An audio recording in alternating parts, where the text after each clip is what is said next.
Lenovo-owned Motorola recently launched the Moto Z2 Play in India. The phone it replaces, the Moto Z Play review, was quite popular for offering brilliant battery life and good performance. Priced at $27,999, the new Moto Z2 Play improves on the hardware of its predecessor and gets a sleeker design, but most importantly, it supports all Moto mods made till date.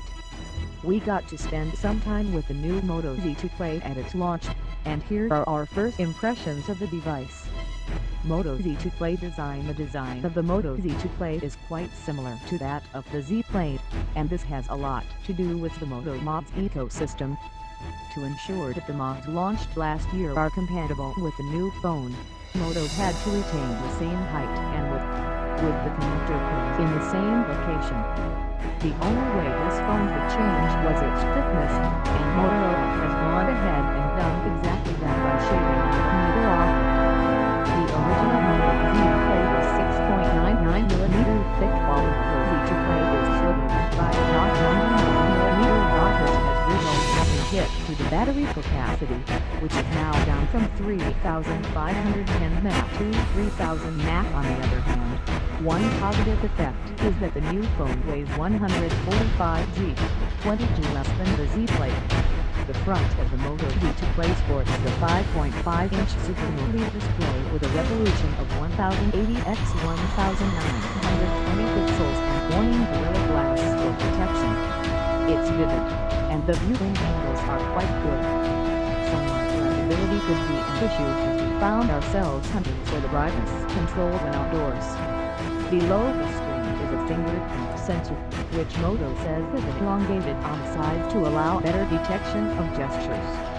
Moto Actions gives users an alternative to the traditional 3-button Android navigation scheme, in the form of gestures using the fingerprint sensor. This frees up some space on the screen for more content. You can swipe left on the fingerprint sensor to go back, swipe right to pull up the app switcher, and tap to go to the home screen. You also have the option to long press the fingerprint sensor to lock the phone. The learning curve is not as steep as we initially thought it would be, and we got used to this method fairly quickly. To keep selfie lovers happy, the Moto Z2 Play has a 5-megapixel front camera with a dual-tone LED flash. There is a beautification mode which can help selfies look better. It looks like the Moto Z2 Play misses out on a notification LED, as we couldn't find one.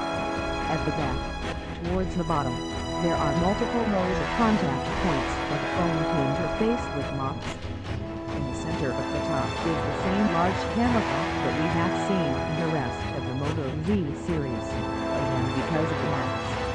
The 12-megapixel primary camera sensor has 1.4 micron pixels, and there's a dual-tone LED flash here as well. The lens has an f-flash 1.7 aperture which should help capture better images in low light. Photos seem to look quite good, but we'll reserve our comments until we test the Moto Z2 Play thoroughly. The camera has a metal ring around it that keeps the lens from getting scratched when the phone is placed on a surface. Moto will also ship a mock shell with the Moto Z2 Play which adds bulk, but also makes the bump feel much less prominent. The frame of the Moto Z2 Play is aluminum, which gives it a premium look. What's interesting is that Moto has designed the antenna lines around the body of the phone, which is a unique and functional touch. The power and volume buttons are on the right, while at the top there is a SIM tray which can house 2 nano SIMs as well as a dedicated slot for a microSD card. The Z2 Play only has a USB Type-C port at the bottom, and the earpiece doubles up as the loudspeaker. Moto Z2 Play specifications. The biggest change in the Moto Z2 Play, compared to its predecessor, is under the hood. Powering the phone is a Qualcomm Snapdragon 626 octa-core processor clocked at 2 GHz, which is an updated version of the Snapdragon 625. There is 4GB of RAM and 64GB of internal storage, which you can expand.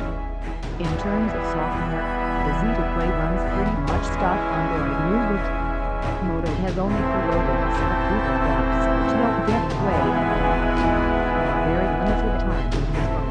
We enjoy using them, easy to play. And is quick to unlock the phone. There was no stutter or lag when multitasking. We're also happy to know that quick charging is supported, and there's a 15W turbocharger in the box. It looks like the Moto Z2 is on the same track as the phone it replaces. The internals have gotten better, but so has the competition. The Samsung Galaxy C7 Pro review is the closest match to Z2, and although it does not offer modularity like the Moto Z2, it has a lower asking price. Stay tuned to Gadget's 364-hour full review of the Moto Z2. Yeah.